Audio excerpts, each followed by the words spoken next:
Broadcasting live from the Business RadioX studios in Atlanta, Georgia, it's time for High Velocity Radio. Welcome to the High Velocity Radio Show, where we celebrate top performers producing better results in less time. Stone Payton here with you this afternoon. You guys are in for a real treat. Please join me in welcoming to the broadcast with Take the Next Step, Jane Bishop. How are you? Well, Stone, thank you for having me to have a conversation with you today. Well, I have really been looking forward to this conversation. I got a lot of questions, and I don't know, we might not get to them all, but let's start by maybe if you could describe for me and our listeners mission, purpose. What are you really out there trying to do for folks, Jane? It's a great question, Stone. I really am passionate about empowering others to go for their it, whatever they're looking for at a season in life, at a point in life, at a career, and helping them understand that a lot of times they have everything they need or most everything they need within them. They either don't know it or they don't know how to pull it out. But helping them realize that, identify it, and really be able to stand on their story and make a difference in their sphere of influence. So tell us a little bit about your journey. How did you find yourself doing this kind of work? So I'll give you the Cliff Notes version. All right. I have been blessed and fortunate to be in 3 different career contexts. The academic athletic arena where I was coaching and teaching on a small college level, then the corporate sector where I was using my gifts and skills with the strategic development, consulting, coaching, training, and then now as an unplanned solopreneur. So I'm where I am today simply because that's how my life has evolved. So I saw a phrase in the pre-show preparation that I did, and at first I thought it was a typo, and then I thought, you know what, this isn't a typo. She is using this word. She's using it for a reason. And you were talking about the coach approach to leadering. Can you speak more to that? Leadering. Well, I think maybe there was a little typo there that I did not catch, but a coach approach to leading and or leadership. That is a great way for people to learn how to better connect with others, Stone. And it's using 5 basic coaching skills that those of us who are professional and credentialed coaches use. Anybody can learn, anybody can use, and begin using that approach to conversations and connecting with people. And it is amazing what happens as a result of that. A coaching colleague of mine likes to put it this way in saying it's like having a conversation on steroids. Okay, so there are coaching competencies that can make someone a far effective leader. That's funny. So it really was a typo. I like that word, though. I'm going to start saying leadering. It's like an action word, right?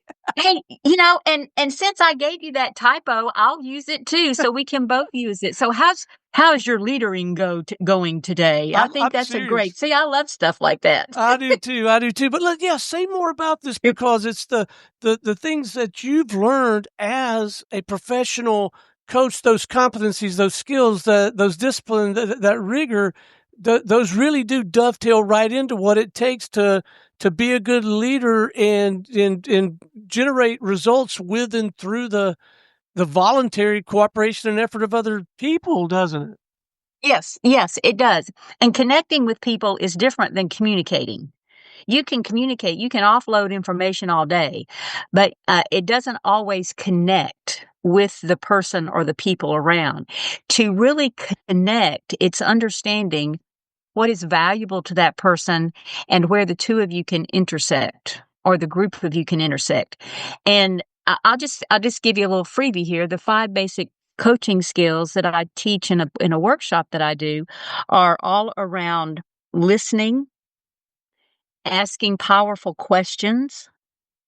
It's about aligning to the language that that person is using, what's important to them, picking up and listening on that, brainstorming, and then finding a way to support, in terms of what you're hearing. But the two basic ones, the listening and the powerful questions, if people would learn and practice and hone those skills and didn't do anything else, Stone, it would be phenomenal. What incredible results would be experienced. I don't remember exactly who it was, but I've been blessed with a lot of mentors throughout my career, and he did a great job in like this workshop, really painting the picture and the distinction between listening and waiting, right? Yeah. Like, those are two different Yes. things, aren't they? Yes. Yes. Yes. Well, listening, I don't know what your mentor did, but listening is not hearing. Hearing is that auditory function. We hear sounds and we pick up sound waves and different tones. If we are listening, basically what we're doing, we are all in with that person or that group. We are listening for what they're saying, for what they're not saying. We're focused. We're not looking around and distracted. We are involved in their words and understanding where they're coming from. So it is an all-in process. So, are you working with individuals, teams? Who are you working with these days? Yes, both, as a matter of fact. I have individual coaching clients. I work with teams and groups on a lot of communication and leadership under the umbrella of what are some essentials for high performing teams. And it all comes out of how we lead ourselves. Because how you and I lead ourselves, how well we do that, is really going to determine how effective we are in leading others. Well, that's an interesting perspective. Say more about this, because the positive aspect of that, what I find empowering and inspiring about that is maybe that I do have some degree of control, right? If I can start working on leading myself. Say more about that. Trying to think of a good metaphor, because I think metaphors are important. Mm. If we're driving a car, I don't know that this is the best metaphor, but it's the one that comes up. But if we're driving a car, we are in control of that car in terms of where it goes, the acceleration, the braking, and the changing of the gears. To some degree, though, the car also has its control mechanism because it it functions and everything works together in the engine and all the components. However, how well those components work together is really dependent on how well we care for those components in the inner workings of the car, and then how we use those components, how hard we brake, how quickly we accelerate, those types of dynamics. Same can hold true to ourselves. We must take care of our internal components, physical, mental, social, spiritual, and then handle those in a way so that they are used effectively. Well, I think it's a marvelous metaphor. And to me, it extends for where my mind went was, yeah, we have some control over that immediate environment, but we have to leverage that to adapt and respond to some things we don't have control over, like the guy in front of us and the guy behind us. Right. Exactly. Exactly. So if you haven't taken care of your car and you need new brakes and all of a sudden you have to hit the brakes and they're not there, what's going to happen? Potentially. Now, do you make a distinction in your work? Because I know some do, between these different things: mentoring, consulting, counseling, coaching. There's. Do you make some distinctions between those things? Yes, yes, there are distinctions. Stone, that's a great insight from your side, and I appreciate you bringing that up because a lot of people think that counseling is coaching and coaching is counseling and consulting is coaching, and here's the basic distinctions between those disciplines. Consulting is when I go into your organization or your team and you have issues or you've identified that something's not right, but you don't know what it is. So I do an assessment. I do all that it takes to get involved to put together a plan, and I hand that off to you and I say, here's the plan based on my knowledge, based on my assessment. It's up to you to work the plan. That's what consultants do. Counselors will work with you to resolve something from generally our past that is holding us back from moving forward or leading forward, as I like to call it, effectively in our lives. So we have to put some closure to whatever that is in our past experiences that we just haven't reconciled. So counseling, the discipline of counseling and therapy helps with that. Mentoring is where we come alongside somebody and we act as a guide and we ask questions, but we also invest and impart what we have learned along the way, our lessons learned, our hard knocks, things that we got knocked down and had to learn to get back up.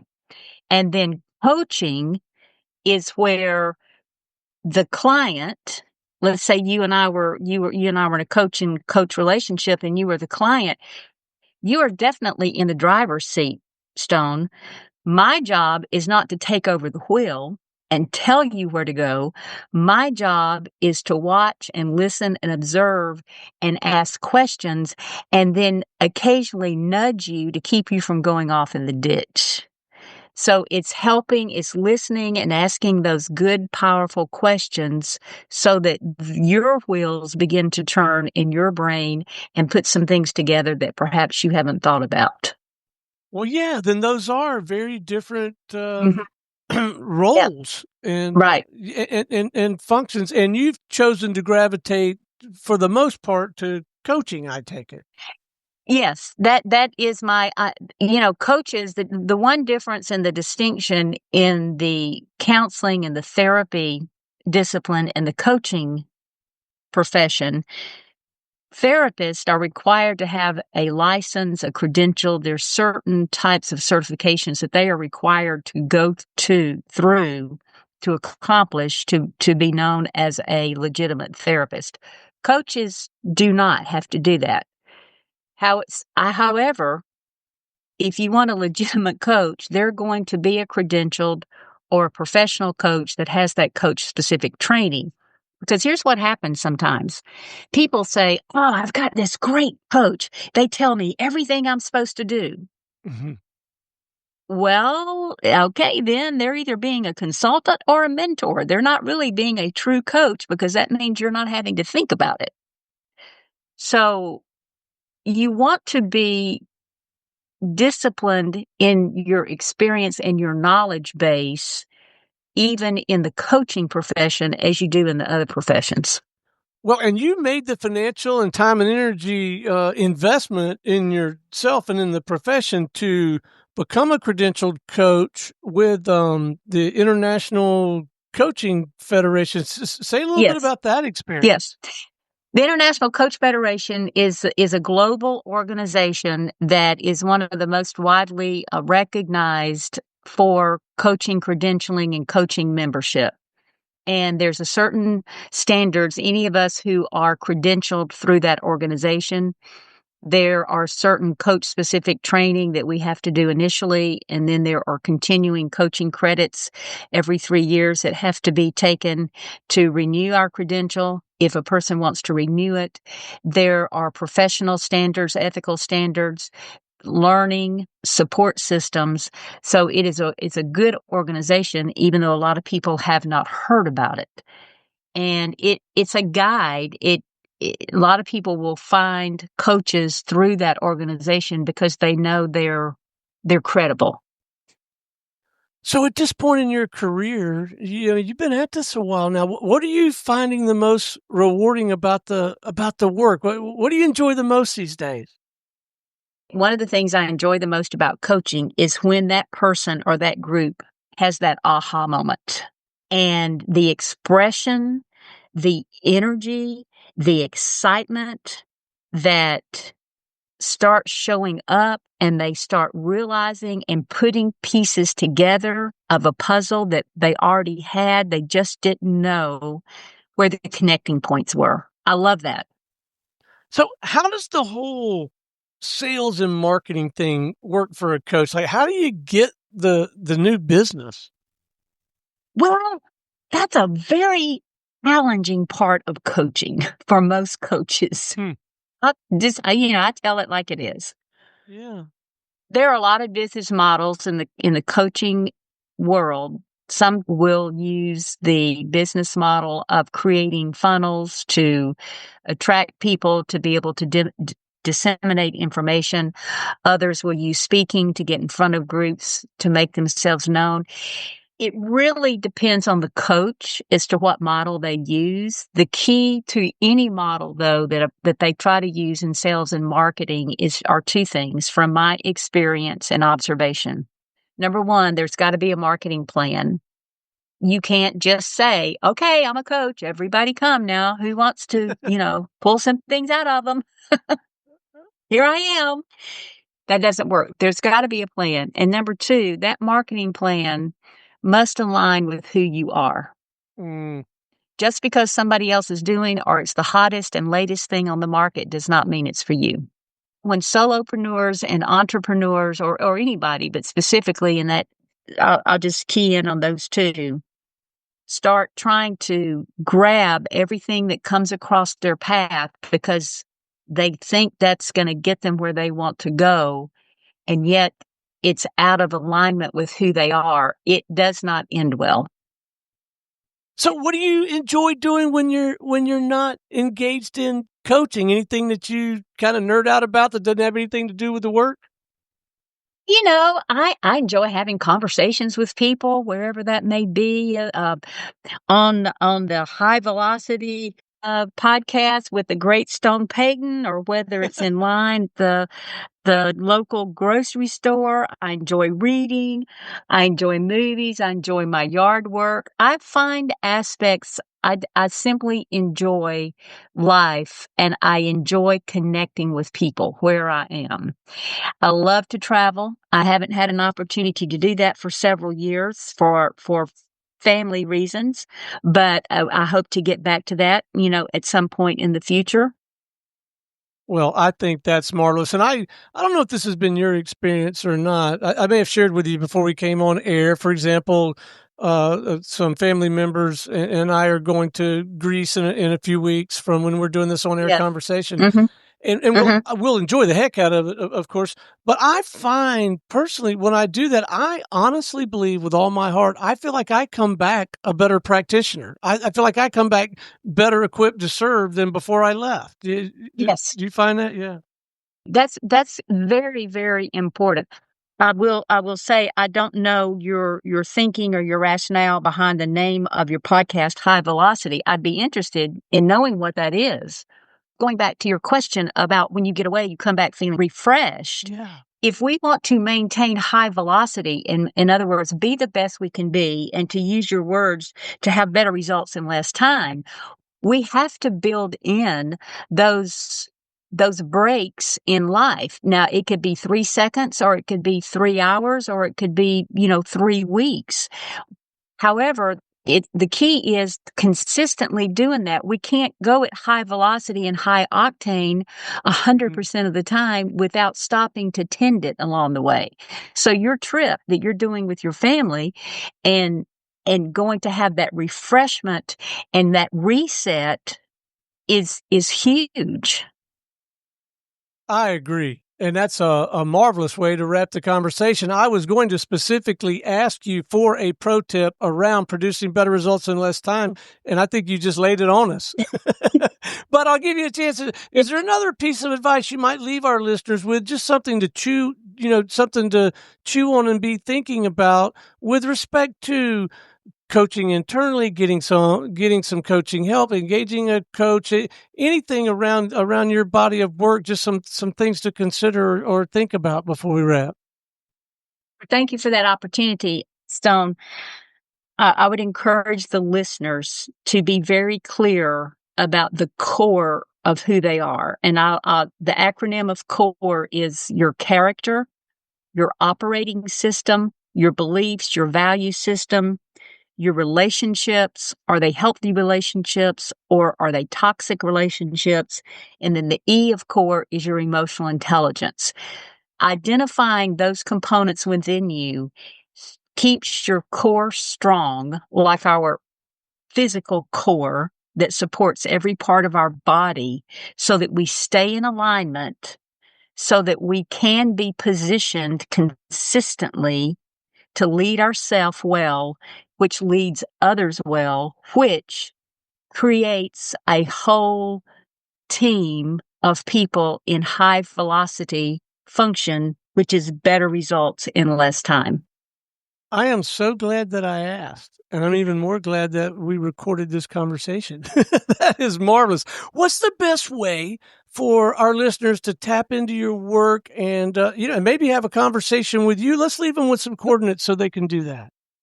Sure. I give anybody a free coaching conversation. So I'll give you the two things. You can find me at janebishoplive.com or janebishop.live. I've got two different places there, but I'll just do the janebishop.live. That's easier because you can get to the other one that way. And then you can find me on LinkedIn, simply Jane Bishop. Real simple, gives you some information about the leadership. You'll find my phone number on all of those two places. You can call me. I do answer my phone. And if I'm not available, leave a message and I will call you back. I realize that's a little atypical in this day and time, but that's how I roll. Oh, marvelous. Jane, it has been an absolute delight having you on the broadcast this afternoon. You're clearly doing really important work and genuinely serving so many. Thank you. We sure appreciate you. Oh, well, thank you for having me and allowing me a little glimpse into Stone and all that you've got going. So you just keep up that high velocity and keep leading forward. I'll sure do it. All right. Until next time, this is Stone Payton for our guest today, Jane Bishop with Take the Next Step, and everyone here at the Business RadioX family saying we'll see you in the fast lane.